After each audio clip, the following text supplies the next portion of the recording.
Nobel বিজয়ের ১.৫ যুগ পর আরেকটি সুখবর এলো চট্টগ্রামের নজুমিয়া হাটের বাথুয়া গ্রামে। এই গ্রামেই জন্ম অন্তর্বর্তীকালীন সরকারের প্রধান উপদেষ্টা ডক্টর মোহাম্মদ ইউনূসের।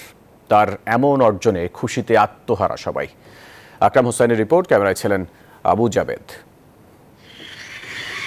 চট্টগ্রামের নজুমিয়া হাটের বাথুয়া গ্রাম, যেখানে জন্ম অন্তর্বর্তীকালীন সরকারের প্রধান উপদেষ্টা ডক্টর মোহাম্মদ ইউনূসের। ১০০ গ্রাম রাঁধুনি হলুদ বা মরিচের গুঁড়ার সাথে ২টি এবং ২০০ গ্রামের সাথে ৪টি রাঁধুনি স্বাদ মিশালি ফ্রি। ডক্টর ইউনূস সরকার প্রধান হওয়ার খবরে আনন্দের বন্যায় ভাসছে তার নিজ গ্রাম। আমরা খুবই উৎফুল্ল, খুবই আনন্দিত।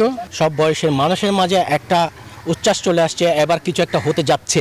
গণঅভ্যুত্থান ঘটিয়ে ওনাকে নির্বাচিত করেছে, ওটার জন্য প্রচণ্ড ভালো লাগতেছে, আমরা গর্বিত। এই বাংলাদেশের জনগণের প্রতিও আমরা এলাকাবাসী হিসেবে, এই যে ওনার গ্রামের এই যে পরিবারের মানুষ হিসেবে আন্তরিকভাবে ধন্যবাদ এবং কৃতজ্ঞতা জানাচ্ছি।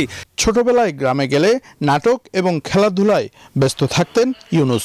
বন্ধুদের নিয়ে দুরন্তপনায় কেটেছে সময়। তখনও তারা আপনার ওই হেডফোন লাগাইয়ে একটা পাথরের উপরে দিয়ে রেডি শুনতো, ছবি আঁকতো। আমি যখন শহরে গেলাম দেখেছি যে 53-তে ইউনূস নাই, বলছে ইউজ করতে গেছে করাচি কি পাকিস্তান জাম্বুরি স্কোয়াডের। তো তাকে নিয়ে আমরা গর্ব করতাম। আমরা আশা ছিল যে জীবনে সে একটা কিছু হবে, কারণ সে আমাদের নতুন নতুন জিনিস শিখেছে, যেগুলো আমরা জানতাম না। এটা আমাদের কীরকম আনন্দ লাগতেছে এবং গর্ব লাগতেছে আর কি। অন্তর্বর্তীকালীন সরকার প্রধান হওয়ায় তার অধীনে সুষ্ঠু, সুন্দর এবং গ্রহণযোগ্য নির্বাচন হবে বলে আশা তার সাবেক কর্মস্থল চট্টগ্রাম বিশ্ববিদ্যালয়ের এই শিক্ষকের। যে ইন্টারিম গভর্নমেন্টের প্রধান হিসাবে কাজ করবেন, তার অধীনে একটা সুন্দর সুষ্ঠু নির্বাচন হবে, এটা আমরা শতভাগ নিশ্চিত।